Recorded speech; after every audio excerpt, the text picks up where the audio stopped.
എല്ലാ കൂട്ടുകാർക്കും സഹാരി കുക്കിങ്ങിലേക്ക് സ്വാഗതം. ഇന്ന് നമ്മൾ അടുക്കളയിൽ നിന്നല്ല, എൻ്റെ കൊച്ചു അടുക്കളത്തോട്ടത്തിൽ നിന്നാണ് വീഡിയോ തുടങ്ങുന്നത്. വിഷമില്ലാത്ത പച്ചക്കറികൾ സ്വന്തമായി നട്ടുണ്ടാക്കി അത് പറിക്കുന്നതിലെ ഒരു സന്തോഷം ഒന്ന് വേറെ തന്നെയാണ്. എൻ്റെ അടുക്കളത്തോട്ടത്തിലെ വിശേഷങ്ങളാണ് ഇന്ന് ഞാൻ നിങ്ങളുമായി പങ്കുവെക്കുന്നത്. ഇത് ഞാൻ നട്ടുണ്ടാക്കിയ തക്കാളിയാണ്. നല്ല ചുവന്ന് തുടുത്ത് നിൽക്കുന്നുണ്ട്. തൊട്ടടുത്ത് തന്നെ പച്ചമുളകും വെണ്ടയ്ക്കയും നല്ല പച്ചപ്പുള്ള ചീരയും ഒക്കെ ഉണ്ട്. വലിയ ചിലവൊന്നുമില്ലാതെ നമ്മുടെ വീട്ടിലെ കുറഞ്ഞ സ്ഥലത്ത് എങ്ങനെയൊക്കെയാണ് ഞാൻ കൃഷി ചെയ്തതെന്ന് ഞാൻ കാണിക്കാം. പലരും എന്നോട് ചോദിക്കാറുണ്ട് എന്താണ് ഇതിന് വളം നൽകുന്നത് എന്നൊക്കെ. കഞ്ഞിവെള്ളം, ചാണകപ്പൊടി, പിന്നെ അടുക്കളയിലെ വേസ്റ്റുകൾ എന്നിവയൊക്കെയാണ് ഞാൻ പ്രധാനമായും കൊടുക്കുന്നത്. കുറച്ച് ശ്രദ്ധയും സ്നേഹവും കൊടുത്താൽ ആർക്കും ഇതുപോലെ നല്ലൊരു തോട്ടം ഉണ്ടാക്കിയെടുക്കാം. തക്കാളി കണ്ടല്ലോ, ഇനി എൻ്റെ തോട്ടത്തിലെ മറ്റൊരു പ്രധാനിയാണ്. ഇതാ നോക്കൂ, ഈ പച്ചമുളക് ചെടികൾ നല്ല ആരോഗ്യത്തോടെ നിറയെ മുളകുകളുമായി നിൽക്കുന്നത് കാണാൻ തന്നെ നല്ല ഭംഗിയാണ്. പലരും പരാതി പറയാറുണ്ട്, മുളക് ചെടി നട്ടാൽ ഇല ചുരുണ്ടു പോകുന്നു അല്ലെങ്കിൽ പൂ കൊഴിഞ്ഞു പോകുന്നു എന്നൊക്കെ. എൻ്റെ ചെടികൾക്ക് നൽകുന്ന ഒരു പ്രത്യേക പരിചരണം ഉണ്ട്. അത് എന്താണെന്ന് പറയാം. ആദ്യം തന്നെ മുളക് ചെടിക്ക് നല്ല വെയിൽ കിട്ടുന്ന സ്ഥലം വേണം. ആഴ്ചയിൽ ഒരിക്കൽ ഞാൻ നൽകുന്ന പുളിപ്പിച്ച കഞ്ഞിവെള്ളം ഇത് ഒഴിച്ചു കൊടുത്താൽ മുളക് നിറയെ കായ്ക്കും. ഇല ചുരുട്ടൽ വരാതിരിക്കാൻ ഞാൻ വൈകുന്നേരങ്ങളിൽ കുറച്ച് വേപ്പെണ്ണ മിശ്രിതം തളിക്കാറുണ്ട്. ഇന്ന് നമുക്ക് ഈ മുളകുകൾ ഒന്ന് പറിച്ചെടുക്കാം. കടയിൽ നിന്നും വാങ്ങുന്ന മുളകിനേക്കാൾ എത്രയോ ഇരട്ടി എരിവും ഗുണവും ഇതിനുണ്ടാവും. നോക്കൂ, ഓരോ മുളകും എത്ര ഫ്രഷാണ് എന്ന്. 10 ചട്ടിയിലായിട്ട് ഓരോ മുളക് തൈ വീതം വെച്ചു കൊടുത്തതാണ്. എൻ്റെ കൃഷി അധികം ചട്ടിയിലും ഗ്രോ ബാഗിലുമാണ്. അധികം മണ്ണില്ലാത്തവർക്കും ടെറസിൽ കൃഷി ചെയ്യാൻ ആഗ്രഹിക്കുന്നവർക്കും ഏറ്റവും മികച്ച തന്നെയാണ് ഗ്രോ ബാഗ് കൃഷി. ഇത്രയും നല്ല വിളവ് എനിക്ക് കിട്ടാൻ കാരണം ഗ്രോ ബാഗുകളിൽ വെറുതെ മണ്ണ് മാത്രം നിറച്ചാൽ പോരാ, അതിന് കൃത്യമായ ഒരു പോട്ടി മിക്സ് ആവശ്യമാണ്. ചാണകപ്പൊടിയും ചകിരിച്ചോറും പിന്നെ കുറച്ച് എല്ലുപൊടിയും അല്പം മണ്ണും കൂടി ചേർത്താണ് ഈ ഗ്രോ ബാഗുകൾ ഒരുക്കിയിരിക്കുന്നത്. ഇത് ചെടികൾക്ക് നല്ല നീർവാർച്ചയും വളവും നൽകാൻ സഹായിക്കും. ഒരു 10-20 ഗ്രോ ബാഗ് ഉണ്ടെങ്കിൽ നമ്മൾ അടുക്കളയിലേക്ക് ആവശ്യമായ കുറച്ചെങ്കിലും പച്ചക്കറികൾ നമുക്ക് നമ്മളെ വീട്ടുമുറ്റത്ത് നിന്ന് പറിച്ചെടുക്കാം. നമ്മൾ നട്ട് നനച്ചുണ്ടാക്കി അതിൽ നിന്ന് കിട്ടുന്ന എങ്ങനെയുള്ള വിളവുകൾ കിട്ടുമ്പോഴുള്ളൊരു സന്തോഷം അത് പറഞ്ഞറിയിക്കാൻ പറ്റാത്ത ഒന്ന് തന്നെയാണ്. വഴുതന തൈകൾ മണ്ണിലാണ് ഞാൻ നട്ടത്, ഗ്രോ ബാഗിലല്ല. ഇതിന് പ്രത്യേക പരിചരണത്തിന്റെ ആവശ്യമൊന്നുമില്ല. നല്ല രീതിയിൽ തന്നെ വെള്ളം ഒഴിച്ചു കൊടുത്താൽ നല്ല കായ്ഫലങ്ങൾ ഉണ്ടാവും. 2-3 വിധത്തിലുള്ള വഴുതനങ്ങ തൈകൾ ഇവിടെ ഉണ്ട്. എൻ്റെ ഈ കൊച്ചു അടുക്കളത്തോട്ടം ഇത്രയും തന്നെ ഭംഗിയാക്കി തന്നത് മറ്റാരുമല്ല, എൻ്റെ പ്രിയപ്പെട്ട ഇക്ക തന്നെയാണ്. നെറ്റൊക്കെ കെട്ടി ഗ്രോ ബാഗിലൊക്കെ പോട്ടി മിക്സ് ഒക്കെ നിറച്ചു തന്നത് ഇക്ക തന്നെയാണ്.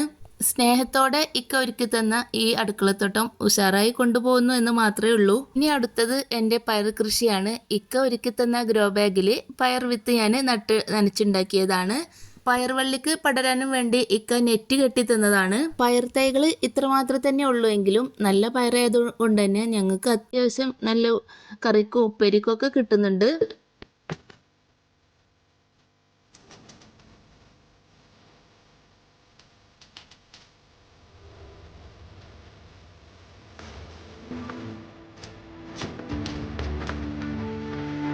ഇത്രയും തന്നെ പയറ് ഇന്നത്തെ വിളവെടുപ്പിൽ കിട്ടിയതാണ്. അടുത്തതായിട്ട് ഞാൻ ആദ്യമായിട്ട് കൃഷി ചെയ്ത് നോക്കിയതാണ് ഉള്ളിപ്പൂവാണ്.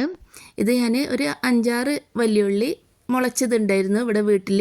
അത് ഞാൻ ഇങ്ങനെയൊന്ന് നട്ടു നോക്കിയതാണ്. അത്യാവശ്യം നല്ലൊരു ഉപ്പേരിക്കുള്ളത് തന്നെ ഇതിൽ നിന്ന് കിട്ടിയിട്ടുണ്ട്.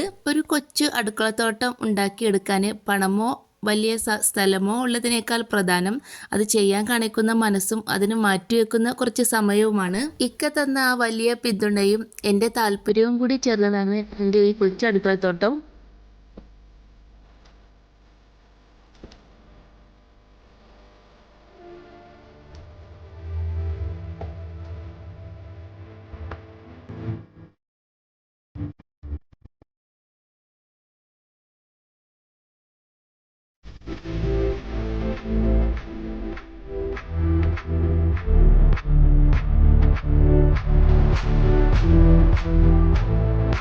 അടുത്തത് പച്ച വിരിച്ച് നിൽക്കുന്ന നമ്മുടെ ചീരച്ചെടികളാണ്. ഇത് 1-2 ചെടികൾ ഉണ്ടെങ്കിൽ തന്നെ നമ്മളെ വീട്ടിലേക്ക് താളിക്കാനായാലും ഉപ്പേരിക്കായാലും ഒക്കെ ധാരാളം തന്നെ കിട്ടും. ഇവക്കും തന്നെ പ്രത്യേകിച്ചൊരു പരിചരണത്തിന്റെ ആവശ്യമൊന്നുമില്ല. ചാണകപ്പൊടി ഇടയ്ക്ക് ഇങ്ങനെ ഇട്ട് കൊടുക്കാറുണ്ട് എന്നല്ലാതെ. നല്ല വെയിലും ചൂടും ഒക്കെ ആയതുകൊണ്ട് തന്നെ ഞാൻ 2 നേരവും നല്ല രീതിയിൽ വെള്ളം ഒഴിച്ചു കൊടുക്കാറുണ്ട്.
നെറ്റിൻ്റെ മുകളിലേക്കായി കുമ്പളങ്ങ വള്ളികളൊക്കെ കയറി തുടങ്ങി, പൂവും കായൊക്കെ പിടിച്ചു തുടങ്ങിയിട്ടുണ്ട്.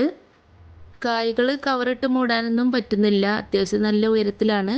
ഇലകൾക്കൊക്കെ മഞ്ഞളിപ്പും കളർ ചേഞ്ചൊക്കെ വന്നു തുടങ്ങി. പിന്നെ ഒന്നും തളിച്ചു കൊടുക്കാൻ പറ്റാത്തത്ര ഉയരത്തിലായതുകൊണ്ട് അതങ്ങനെ തന്നെ നിൽക്കുകയാണ്. ഈ ക്യാബേജ് കൃഷി ആദ്യമായിട്ട് ട്രൈ ചെയ്ത് നോക്കുകയാണ് കേട്ടോ. നല്ല വെയിലും വെള്ളവും കിട്ടുകയാണെങ്കിൽ നമ്മൾ വീട്ടുമുറ്റത്തും ക്യാബേജ് കൃഷി ചെയ്യാം. ക്യാബേജിൻ്റെ ഇലകളൊക്കെ പരന്നിരിക്കുകയായിരുന്നു. ഇപ്പോൾ കായ്ക്കുള്ള ഒരു പരുവായിക്കണ്. അപ്പോൾ ഇലകളൊക്കെ ഇങ്ങനെ കൂടി ചുരുങ്ങി വരുന്നുണ്ട്.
വീടിൻ്റെ ഒരു വശത്തായിട്ട് ഇങ്ങനെ കുറച്ച് പേരും കൂടി ഉണ്ട്. എൻ്റെ വീഡിയോ സ്ഥിരമായി കാണുന്നവർക്ക് മനസ്സിലായിട്ടുണ്ടാവും. എൻ്റെ വീഡിയോയിൽ ഇവർ ഇടയ്ക്കിടയ്ക്ക് വരാറുണ്ട്. മാത്രമല്ല എൻ്റെ പാചക വീഡിയോയിലൊക്കെ ഇവരുടെ സൗണ്ട് ഉണ്ടാവും. അടുക്കളൻ്റെ തൊട്ടടുത്തായിട്ടാണ് ഇവരെ കൂട്. രാവിലെ എണീറ്റ് വരുമ്പോൾ ഇങ്ങനെ ഫ്രഷ് ആയിട്ട് നിൽക്കുന്ന പച്ചക്കറികളും ഇവരുടെ കുസൃതിയൊക്കെ കാണുമ്പോൾ മനസ്സ് നിറഞ്ഞ പോലെയാണ്. ചെയ്തെടുക്കാനുള്ളൊരു മനസ്സും അതിനെ കണ്ടെത്താൻ കുറച്ച് സമയം കൂടി ഉണ്ടെങ്കിൽ ഇതുപോലെ മനോഹരമായ ലോകം നമ്മുടെ വീടിന് ചുറ്റും നമുക്ക് റെഡിയാക്കി എടുക്കാം. കോഴിക്കോടിന് ചുറ്റുമായിട്ട് നെറ്റ് കെട്ടിയത് കൊണ്ട് തന്നെ കോഴികൾക്കൊന്നും പുറത്തിറങ്ങാനൊന്നും കഴിയില്ല. അതുകൊണ്ട് തന്നെ അവർക്ക് പച്ചപ്പുകളും ഇലകളൊക്കെ കിട്ടൽ കുറവാണ്. ഞാനിങ്ങനെ വീട്ടിൽ കേടായ ചീരകളും പിന്നെ ഇലകളൊക്കെ ഇങ്ങനെ കൊത്തിയരിഞ്ഞിട്ട് അവർക്ക് ഇട്ട് കൊടുക്കും. ഇങ്ങനെ കൊച്ചു അടുക്കളത്തോട്ടം ഈ കോഴി കുഞ്ഞുങ്ങളും താറാവ് കുഞ്ഞുങ്ങളും എല്ലാം കൂടി ആകുമ്പോൾ ഒരു മനോഹരമായ ഒരു കൊച്ചു ഫാം തന്നെയാണ് ഞങ്ങളെ വീട്. അപ്പോൾ ഇന്നത്തെ വീഡിയോ ഇത്രയേ ഉള്ളൂ. എൻ്റെ കൊച്ചു അടുക്കളത്തോട്ടവും എൻ്റെ കോഴിക്കുഞ്ഞുങ്ങളും താറാവ് കുഞ്ഞുങ്ങളെയൊക്കെ കുസൃതിയൊക്കെ നിങ്ങൾക്ക് ഇഷ്ടമായിട്ടുണ്ടാവും വിചാരിക്കണേ. വീഡിയോ ഇഷ്ടമായെങ്കിൽ ഒരു ലൈക്ക് അടിച്ച് എന്നെ സബ്സ്ക്രൈബ് ചെയ്ത് സപ്പോർട്ടും കൂടി ചെയ്യണേ. അടുത്ത വീഡിയോയിൽ വീണ്ടും കാണാം.